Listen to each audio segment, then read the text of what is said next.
Bienvenue dans votre 58e congrès. Bienvenue ici à Lyon. Lyon qui a abrité de très très grandes personnalités. J'aimerais vous en citer trois. Tout d'abord Raymond Barre, dernier Premier ministre en France à avoir présenté un budget à l'équilibre. On l'avait oublié. Ça doit vous parler. Deuxième grande personnalité, Saint-Exupéry, philosophe de l'action, qui vous dit ceci: aimez ceux que vous commandez, mais surtout ne leur dites jamais. Et puis, on ne peut pas évoquer Lyon sans évoquer Paul Bocuse. Paul Bocuse était un artiste, c'était un homme terre-à-terre et qui avait un regard direct sur notre humanité. Il disait ceci: l'homme finalement a deux besoins, à la fois se nourrir, mais également se reproduire, et dans les deux cas, il doit passer à la casserole. Puis-je vous demander d'accueillir avec moi votre président centriste, Monsieur Pierre-Nicolas Curti.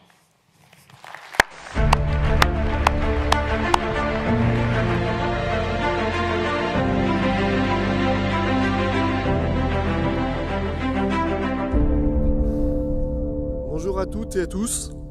Bienvenue dans cette belle ville de Lyon et à ce 58e congrès. Tout d'abord, je voulais remercier M. Philippe Couet et Hervé Robolo de m'avoir proposé ce poste de directeur centre-est et remercier toute l'équipe de DLR pour leur accueil. Je vais faire mon maximum pour assumer cette nouvelle responsabilité et faire aussi bien que mon prédécesseur, M. Patrice Duret. Pour me présenter rapidement, cela fait plus de 20 ans que je travaille dans la société familiale Curti Matériel, qui aura 40 ans cette année. J'en profite pour remercier mon père, Pierre Curti, pour ses conseils et ses valeurs inculquées durant ces nombreuses années qui nous permettent d'avancer au quotidien. Nous sommes concessionnaires de matériel BTP sur Rhône-Alpes, Hyundai depuis 30 ans et Aman depuis 3 ans. Nous avons une petite partie de services après-vente et de location. En espérant que mon expérience professionnelle permettra d'aider et de faire avancer le DLR. Bon congrès à tout le monde et je reste à la disposition des adhérents pour toute question.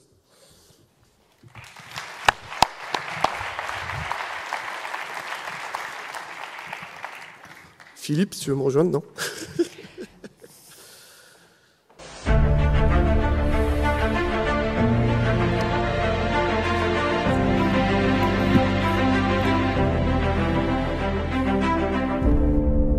Bonjour à toutes et à tous, bienvenue à Lyon. C'est ma ville, donc je suis très heureux de vous y accueillir, même si ça n'a rien à voir, les congrès ne sont pas systématiquement dans les villes du président. Très heureux d'être là pour notre réunion annuelle de ce congrès qui va nous permettre, comme chaque année, d'échanger, de découvrir, de faire de belles rencontres avec aussi nos exposants qu'on remercie à cette occasion. Le futur, je crois que Thierry a fait quelques introductions dans ses vidéos de teasing de ce congrès et je réfléchissais ces derniers jours sur mes propos d'introduction.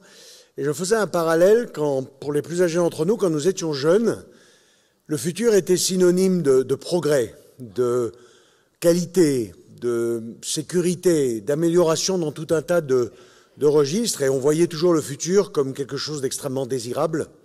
Et étant jeune, voilà, c'était l'an 2000, la technologie, etc. Aujourd'hui, les choses ont changé.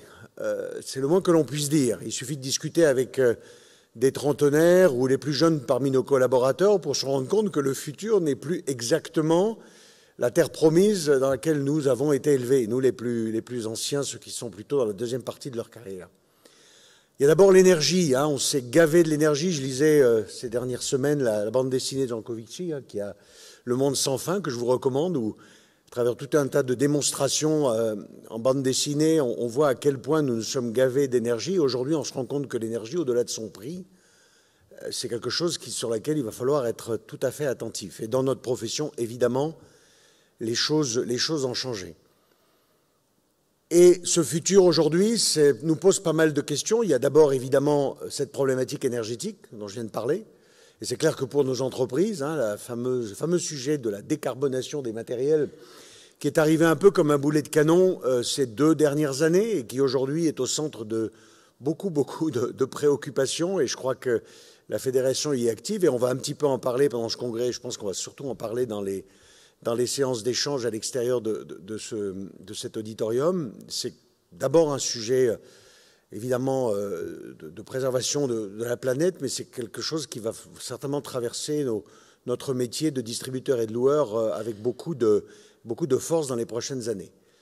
Il y a évidemment ensuite la problématique de l'évolution des attentes de nos collaborateurs, hein, et on voit bien, je le disais tout à l'heure, le futur inquiète, les gens ont perdu un peu confiance, il y a un certain nombre d'événements qui nous traversent et qui amènent nos collaborateurs à avoir une relation tout à fait différente avec la société, avec leur employeur et même sur un plan général avec le leadership. Nous sommes tous des chefs d'entreprise et on voit qu'il faut changer toute la relation sociale et c'est quelque chose, je crois, qu'on va évoquer aussi pendant ce congrès. Et puis évidemment, il y a la problématique économique des coûts, de tous ces équilibres économiques qui sont en train de changer. On m'a souvent posé la question, est-ce que finalement l'augmentation des matériels, les problèmes de supply chain favorisent ou pas le métier de la location? C'est une question importante et je crois que les distributeurs parmi nous et les loueurs, on a à se poser cette question. Donc voilà, donc du coup le futur aujourd'hui nous plonge dans pas mal de questionnements et humblement au niveau de ce congrès que nous avons préparé avec Thierry, l'agenda, on va essayer de vous apporter des questions ou au moins des pistes de réflexion avec la qualité et la diversité des intervenants.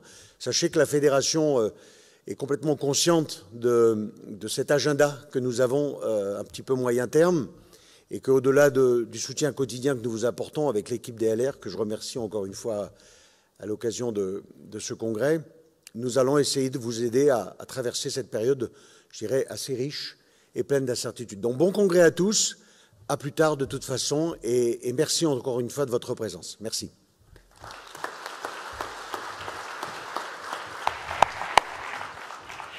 Merci beaucoup, Président. Si vous le voulez bien, je poursuis votre propos. De quoi sera fait votre 58e congrès? Nous l'ouvrons avec Victor Hugo.